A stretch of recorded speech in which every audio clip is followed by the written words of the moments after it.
Alright, I've had a lot of people ask me for an update on the status of the various players on the Bulls roster who have entered the health and safety protocol, which, by the way, guys like Casey Johnson, Rob Schaefer, Darnell Marshall, writers around the Bulls beat are always going to have the most up-to-date information regarding the health and status of the players, but I'm happy to share what I know, and I'll also share my thoughts on the matter and what it means for potentially, and I say potentially because I also would not be surprised if this game was postponed, but potentially what it means for tomorrow's game against the Lakers. So what's going on, everyone? You were listening to Bulls Central here. Hope you're all doing well.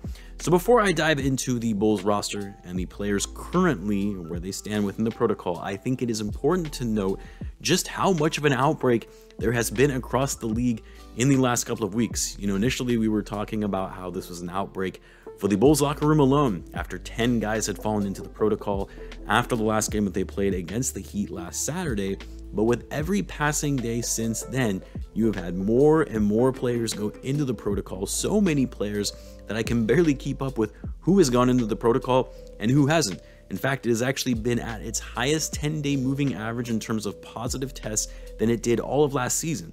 Adrian Wojnarowski shared this graphic that really illustrates the sudden spike in cases across the league in the last couple of weeks. So as I talked about before, when we saw this breakout happening among the Bulls players, I mentioned that because this virus is so contagious, you're likely going to see it spread more and more to players throughout the league, because again, these guys are playing a physical contact sport together in an indoor arena. I will be curious to see if any additional games will be postponed in the coming days. To be honest, at the rate for which players are falling into the protocol, you would think that the season would potentially even be paused for a couple of weeks, but of course, revenue rules all, and I'm sure they'll just call up some G Leaguers before any of that happens, even though the G Leaguers being called up are also entering the protocol before even playing. Case in point, when the Bulls signed Stanley Johnson to a 10-day contract, and then he fell into the protocol shortly thereafter. But enough about that. Let's talk about the Bulls players who are or were in the protocol. So the Bulls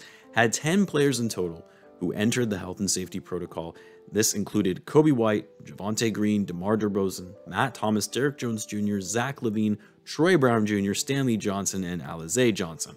Now, Coby White was the first to enter the protocol, which was followed by Javonte Green a day later. And we did receive some good news on Thursday that both players, both Coby and Javonte, have cleared protocol and were able to return to basketball activities. But the odd thing about that is the Bulls, so far at that time anyway, were not able to hold any team-wide activities or practices since their game against the Heat last Saturday. That was literally the last time the team was able to get together for an activity of any kind before being shut down. So guys like Coby and Javonte are only doing individual workouts, and it was also reported that Alex Caruso has been doing his own individual workouts at the Advocate Center as well, since he's also nursing that hamstring injury.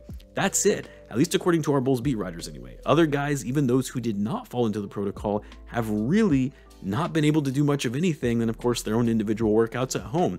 Guys have not been able to go to the Bulls practice facility at the Advocate Center outside of the ones that I just mentioned. Then we received more good news yesterday that DeMar DeRozan has cleared protocol and is free to resume basketball activities, which is a huge sign of relief that the Bulls didn't really have to miss many games without him, with the last 2 games being postponed, and the Bulls are certainly going to need him if tomorrow's game does in fact take place, which at the time of this recording anyway is still scheduled to play. It was also reported yesterday that the Bulls were cleared as a team to resume basketball activities starting tomorrow, which is today, and early reports are showing that the Bulls will have a team practice for those who have cleared protocol this morning to get back in shape, and having no team practices after a full week, they're going to need it. Honestly though, I'm kind of fully expecting the Bulls to be a little rusty if they do have a game tomorrow night. I mean, this doesn't happen in the middle of the season where a team has 0 team activities for an entire week, whether it be practices, games, team workouts, or outings, whatever.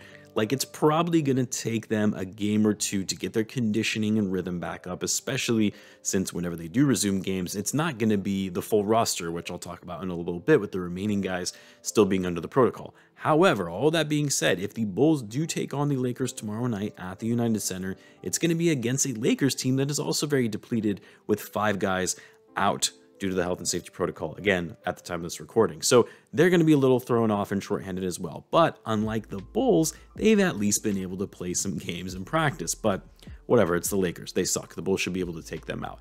Anyway, as for the rest of the guys who still remain in the protocol, Derrick Jones Jr. will enter his 10th day under the protocol on Monday, which doesn't necessarily mean he will be cleared at that time, but rather he'll have to go through the cardiovascular portion of the protocol. On Monday, the Bulls do have a game against the Rockets, but given that will be his 10th day, it's unlikely Derrick Jones Jr. will be back by then.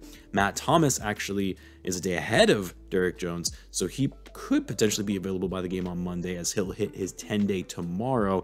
And then, of course, the guy we really all want to hear about, Zach Lavine. Both him and Troy Brown Jr. entered the health and safety protocol on the same day last Sunday, so they will not be cleared to play until at the earliest on Wednesday, unless, of course, either of them can pass 2 negative PCR tests in back-to-back days, which they have not been able to do thus far. Again, assuming games do not continue to be postponed.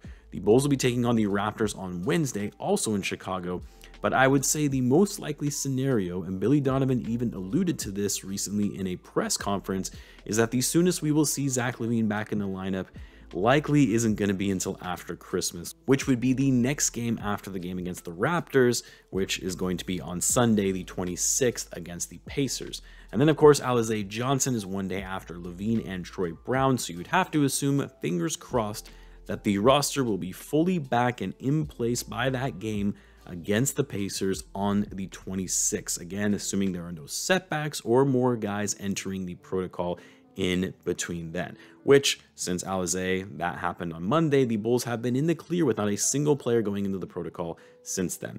Stanley Johnson is going to be a curious one because he was one of the players the Bulls brought on as a hardship exception from the G League and then immediately went into the protocol. And of course, he only signed a 10-day contract, so he's literally going to be spending that entire contract in the health and safety protocol. And because the Bulls only brought him in to help the shorthanded roster, by the time he comes back, the Bulls are no longer going to need him. So I would be surprised to see Stanley Johnson in a Bulls uniform in a regular season game anyway, since he did actually have some minutes in the preseason with the Bulls. My guess is the Bulls will likely waive him and he'll be sent back down to the G League. So those are really all of the status updates of each of the players. Again, things are kind of changing by the hour, so depending on when you're watching this, things might have shifted a bit.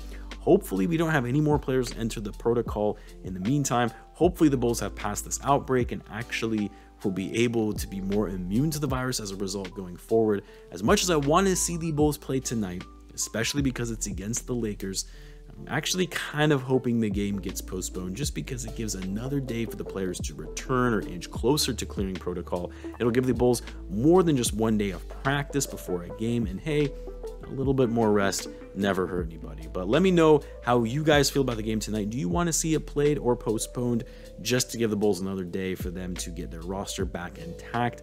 I actually would love to hear if any of you have tickets to the game tonight, so let me know about that in the comments. If the Bulls do in fact play tomorrow night, you know I'll have a live game chat for that, as well as a post-game video, so be on the lookout for that. As always, guys, be sure to subscribe if you're a Bulls fan, as I do post daily Bulls content. Thanks again for tuning in, guys, and I will catch you in the next one.